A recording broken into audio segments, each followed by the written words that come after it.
Руската агресија врз Украина, ситуацијата на Блискиот Исток, главни теми на заседанието на Советот за надворешни работи на Европската унија во Брисел. Состанокот почна со размена на мислења преку телеконференциска врска на шефовите на дипломатиите на земјите членки на Унијата со нивниот украински колега Андрий Сибиха, кој ги информира за ситуацијата на терен и за најитните приоритети на Украина.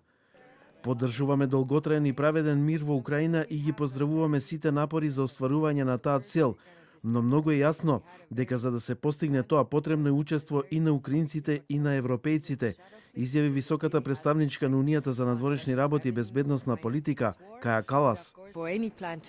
Мора да сватиме дека во оваа војна има еден агресор и една жртва, а досега не сме слушнале за никакви отстапки од руска страна.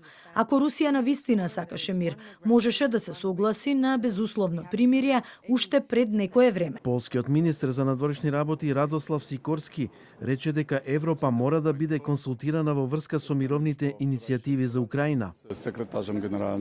Ние ги предводиме мировните напори, но секако во прашање е безбедноста на Европа. Затоа очекуваме да бидеме консултирани. Изјавата следува откако протекоа детали од мировниот план што го промовира администрацијата на Трамп, според кој ќе се принуди Украина да се откаже од дел од своето оружје и да ја даде под закуп клучни територии на Русија.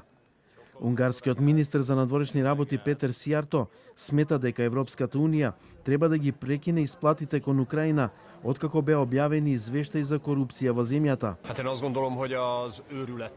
Во Украина постои воена мафија и корумпиран систем, а председателката на Европската комисија, наместо да ги запре исплатите и да бара итни финансиски проверки, планира да испрати уште 100 милиарди евра на Украина. Тоа е лудо.